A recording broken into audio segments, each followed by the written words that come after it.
Harokahnya itu adalah harokah untuk riayatul ummah, bukan untuk nyalonkan presiden atau calon presiden. Awas kalau rekomendasinya aja begituan.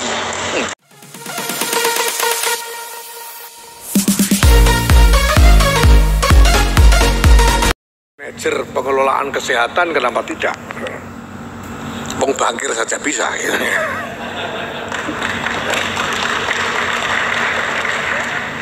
Nah,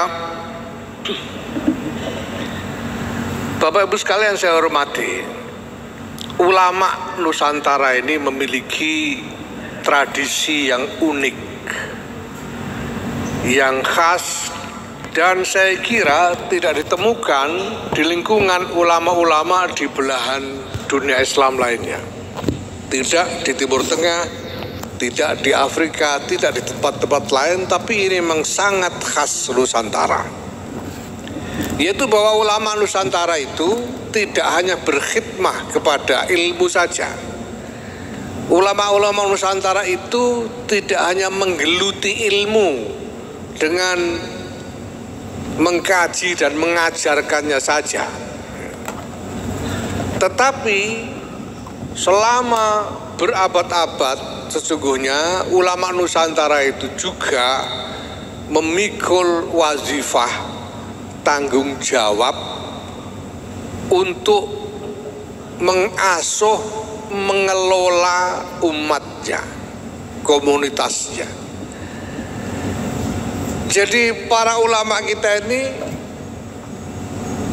di samping melakukan peran khidmatul ilm, juga sekaligus menjalankan peran riayatul ummah. Ini memang khas Nusantara karena terkait dengan konstruksi sosial budaya di Nusantara. Bahkan terkait juga dengan konstruksi keseluruhan struktur politik yang berkembang sepanjang sejarah di Nusantara ini. Kalau di tempat lain, di Timur Tengah dan lain-lain, tanggung jawab riayatul ummah itu sepenuhnya ada di tangan sultan, di tangan pemerintah, di tangan penguasa politik. Saya belum melihat ada tradisi yang sama di tempat lain seperti di Nusantara ini, bahwa para ulamanya juga sekaligus memikul peran riayatul ummah. Maka kita tahu bahwa dari dulu ulama ini yang diurus bukan cuma ngaji. Semua yang menjadi hajat dari jamaahnya diurus oleh ulama ini. Ya. Diurus oleh ulama, mulai dari soal ekonomi, ya, soal keluarga, sampai dengan masalah kesehatan. Makanya kalau tadi Gus Ufik mengutip Qanun Asasi, pernyataan Nahdlatul Syekh bahwa Nahdlatul Ulama juga bertanggung jawab terhadap kesehatan jasmani rohani dari bangsa ini, karena mindset tanggung jawab ulama dalam peran riayatul ummah itu. Dan itu yang dilakukan sehari-hari oleh kiai-kiai kita dari dulu. Apa saja yang menjadi hajat umat ya diurus. Maka ya ini tanya kiai, saya tidak tahu kalau kiai-kiai zaman sekarang ya. Tapi saya melihat sendiri dengan langsung karena ayah saya kiai, kakek saya juga kiai. Sebagian besar waktunya kiai itu habis untuk menemui tamu, jadi nemoni tamu. Karena sehari-hari itu tamu dari pagi sampai menjelang asar itu tidak putus-putus, dengan segala macam hajatnya. Jadi kiai dengan, walaupun dengan waktu itu kakek saya sudah jadi anggota MPRS waktu itu, tapi kalau di rumah ya tetap saja ngurusi hajat apapun yang dibawa oleh umat kepada beliau, termasuk hajat terkait kesehatan. Walaupun kiai-kiai ini tidak kuliah di fakultas kedokteran, tapi sudah biasa ngurus kesehatan Pak Menteri. Segala macam urusan terkait kesehatan. Pakai apa ya? Sak dapat-dapatnya. Yang paling umum itu ya pakai suwuk.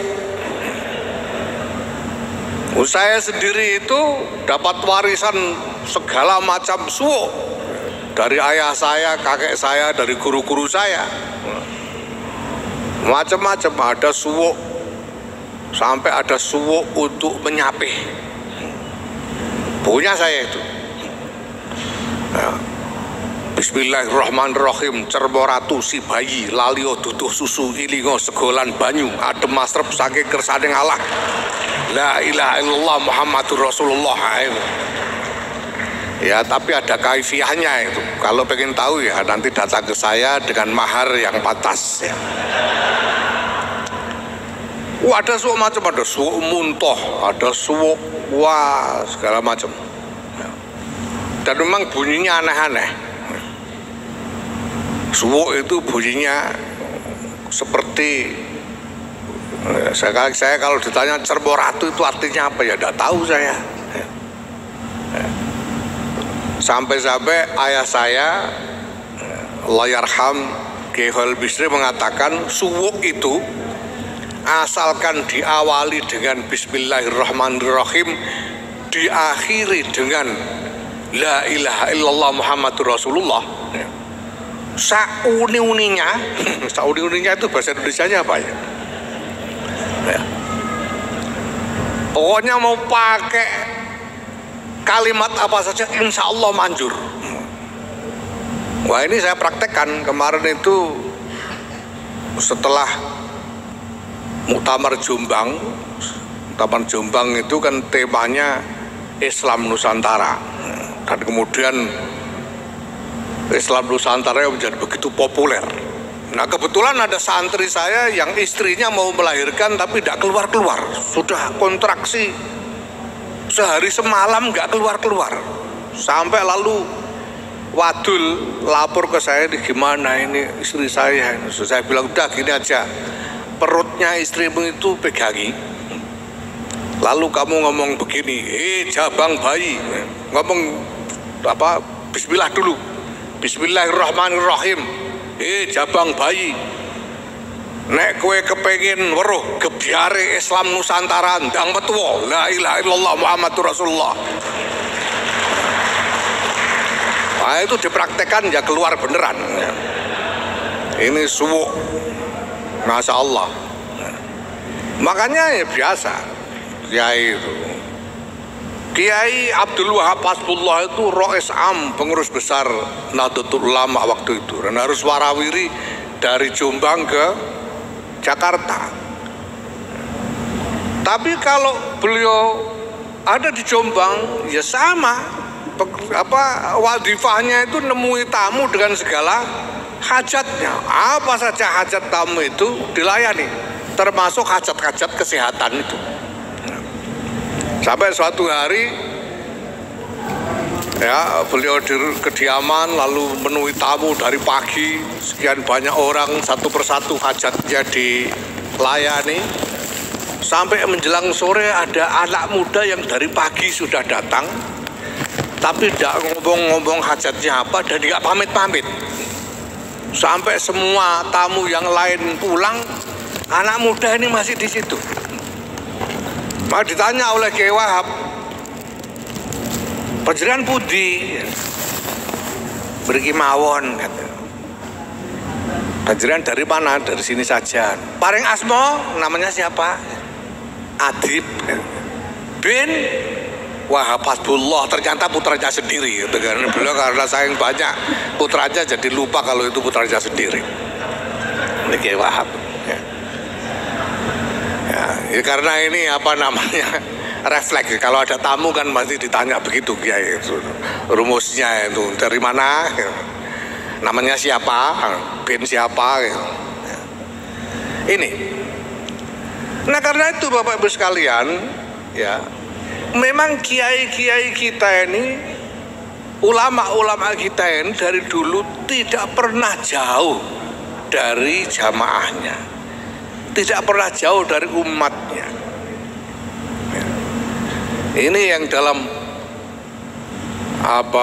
qasidah tiba itu digambarkan, na'riful batha wa ta'rifuna.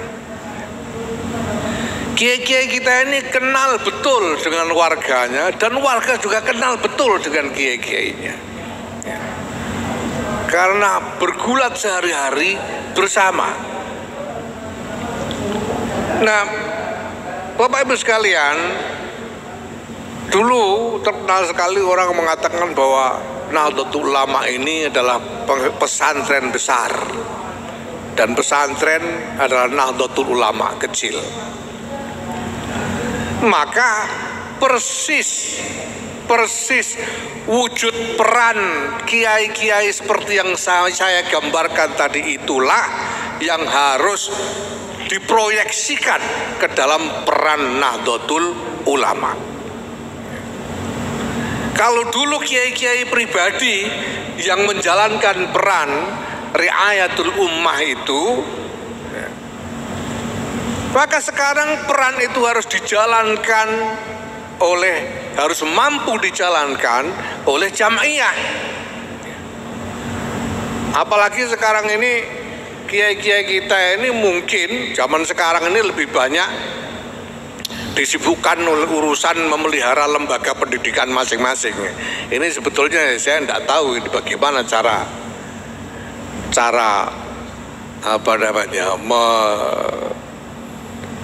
itu ada kasih tanda kurang 5 menit, tapi saya tidak peduli. Saya mau ngomong semau-mau saya.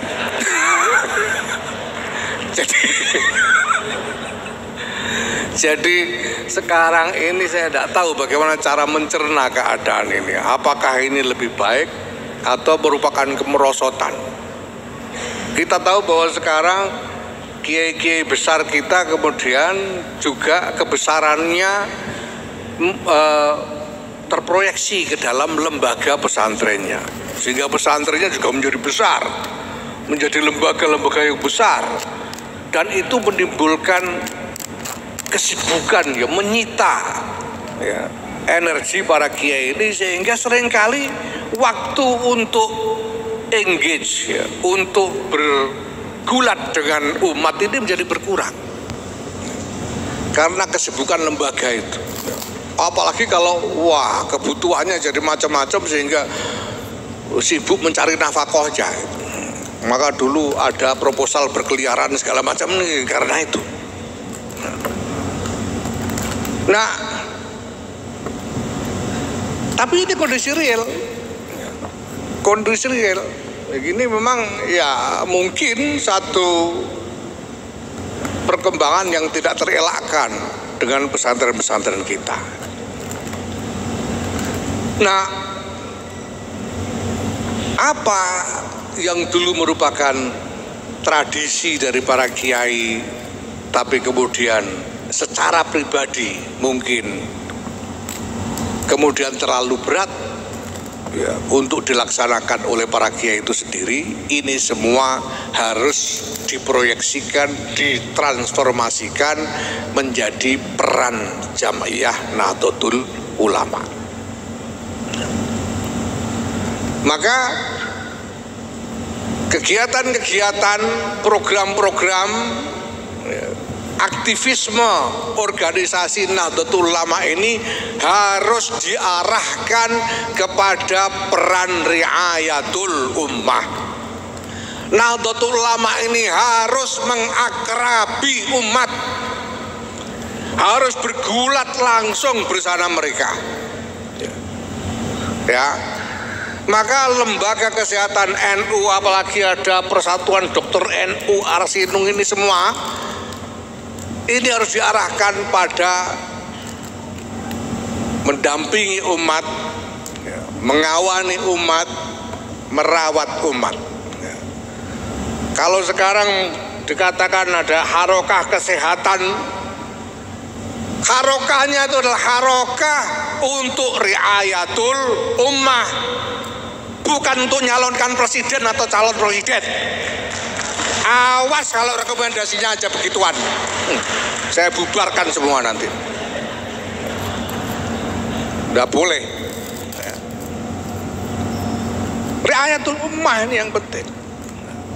Dan ini yang dibutuhkan dari NU oleh bangsa dan negara ini.